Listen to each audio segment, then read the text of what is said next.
especially for therapists, educators, and lifelong learners. Today, we're taking a deep dive into CES, the Consumer Electronics Show. What is it? Why is it such a big deal? Why did I go? And what it's like to step into this tech wonderland. Stick around, we're about to geek out.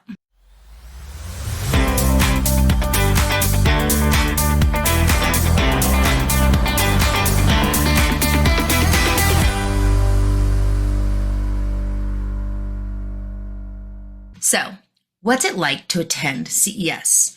Imagine walking to a massive hall that is just buzzing with energy. There's music, lights, and the hum of thousands of conversations. Everywhere you look, there's something new to explore. There's interactive displays, live demos, and even robots roaming around. It's overwhelming in the best way possible. You'll find yourself bouncing between awe-inspiring tech and conversations with people who are just as passionate about innovation as you are. Some halls are crazy loud and packed. Others are more spacious and quieter. It's like walking into different tech countries with different energy, vocabulary, and even experiences. It's a whirlwind, but one that leaves you buzzing with ideas and inspiration and totally exhausted. But what exactly is CES? Let's break it down. CES stands for the Consumer Electronics Show, but don't let the name fool you. It's so much more than a showcase of shiny gadgets. And it's not just about electronics you'd find at Best Buy. CES is the place where the latest, greatest, and sometimes wildest technology is unveiled. This event, held every January in Las Vegas, is the world's largest stage for technology and innovation. Think of CES as the Olympics of tech. It's where companies, big and small, showcase their newest creations.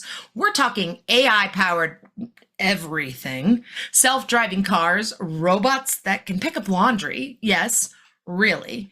Next-gen gaming, wearable health tech, and even mind-blowing concepts like virtual reality surgeries. If it's futuristic and groundbreaking, it's likely making its debut at CES. Now, let's talk purpose. Why does CES exist and why should we care? At its core, CES is about connecting innovators with the people who can make their ideas a reality. It's a meeting ground for tech companies, startups, investors, retailers, and industry professionals across every imaginable field. But CES isn't just about business deals. It's also where the trends are set. Remember when smart home devices like Alexa became a household staple? Or when drones went from niche toys to mainstream tools? Many of these technologies had their first big moments at CES. For those of us in fields like speech-language pathology or telemedicine, CES is a chance to see how technology is shaping the future and how we can use these new tools to change our own practice. From apps designed to support mental health to wearables that improve accessibility for clients. CES is where innovation meets the real-world impact. I need you to understand the size of this conference. CES isn't just big, it's massive. Picture over 2 million square feet of exhibit space. That's the size of 35 football fields. It's spread across multiple venues in Las Vegas, including Las Vegas Convention Center, hotel conference spaces and ballrooms, and even outdoor spaces. In 2025 alone, CES hosted more than 4,500 exhibitors, including 1,400 startups from over 150 countries.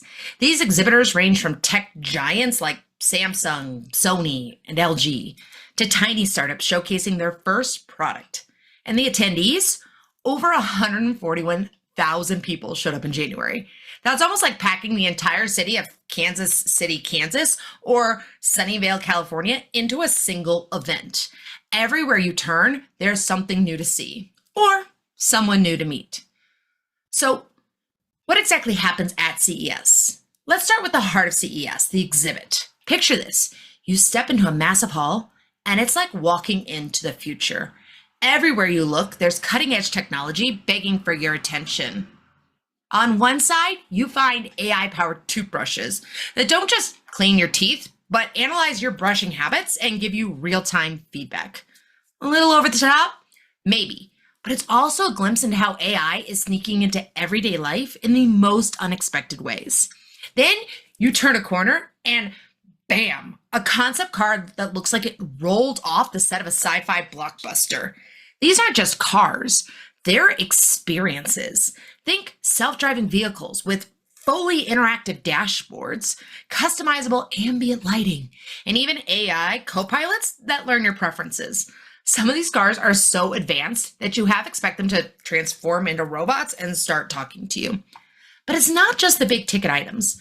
There are also smaller, equally fascinating innovations like wearable health devices that track everything from your heart rate to your hydration levels, or smart home gadgets that let you control your entire house, lights, security, appliances with a single voice command or app. And let's not forget the quirky experimental stuff. One year, it was a robot that could make your coffee order. That one ended up being quite popular, but messy. This year, there were needleless injection systems, just like a hypo spray out of Star Trek. Some of these ideas might feel a little out there, but they're also a reminder of just how creative and bold the tech world can be. Beyond the jaw-dropping products, the exhibits also included live demonstrations. You might find a startup founder explaining how their new app uses AI to improve mental health, or a robot engineer showcasing a machine that can mimic human emotions. These demos let you see the tech in action and ask questions directly to the people who created it. So whether you're there to marvel at the big innovations or get inspired by the smaller ones, the CES exhibit hall is an endless playground for anyone who loves technology. It's a place where every booth and display feels like an invitation to imagine what's next. But it isn't only exhibits at CES. There are keynotes and panels. Industry leaders, think CEOs of major companies and world-renowned innovators, take the stage to discuss the future of technology. These talks are where you'll hear about emerging trends like the latest advancement in AI, tech, disability, and even the ethics of innovation. Here's the catch. CES isn't open to the public. You can't just buy a ticket and walk in like it's a concert or a theme park. To attend, you need to prove you're an industry professional. This means working in tech, healthcare, marketing, basically any field that interacts with technology. And let me tell you, the attendee list is diverse. You've got software engineers, product engineers, government officials, and even celebrities. Why? Because tech touches every aspect of our lives, and CES is the ultimate hub for exploring those connections. So how was I able to attend? I'm part of what's called the Innovators Network as part of their healthcare and therapy innovation side. I help identify emerging trends, and sometimes I even get to co-interview amazing people from all over the world. It also means I get to go to CES with a media badge to seek out innovators with an amazing story and hopefully connect them back to the network so their stories can be heard by more and their impact can expand. It also means that I can take what I saw and experienced and share it out with others. The last thing I want to do is gatekeep this information. I may have tried it first, but who knows what someone else could do with it when they find out about it. You might be wondering, okay, Tara, this all sounds cool, but I am not a tech entrepreneur. Why does CES matter to me? Great question. Here's the thing. Technology is no longer siloed. It's integrated into every aspect of our lives and work. For example, as a speech therapist, I'm always looking for tools that make both in-person and virtual therapy more engaging and effective. CES is where I first learned about the benefits of AI integration into tech devices, wearable devices that support accessibility, and even apps that help clients bank their voices when they know a disease is taking it from them. I've been able to test out webcams for the best image in my session, and webcams that work way better for group sessions. Hint, it's made by J5. But it's not just about therapy. CES showcases tools for educators, healthcare providers, small business owners, you name it. If you're curious about how technology can make your life or work easier, CES might be the place to find the answers. All right, friends, that's CES in a nutshell, though honestly, I could talk about it for hours. If you're as excited about tech as I am, stay tuned for more episodes in this CES series. I'll be sharing highlights, key trends, and practical takeaways you can apply to your work or daily life. We'll meet robots that protect your loved ones, smart glasses that could change how we work and learn, and next-level medical devices that might just leave you in awe. I'll also highlight office tools, webcams, and audio gear that are perfect for streamlining your telepractice or business. And let's not forget the accessibility innovations. From wearable tech to apps, these advances are game-changing for creating more inclusive spaces. Do you have questions about CES? Drop me a comment or reach out on Instagram at SpeechyKeenSLP. And don't forget to subscribe so you don't miss a single update. Until next time, let's use tech to work smarter, not harder. Take what works, tweak what doesn't, and let's keep innovating for us and our clients.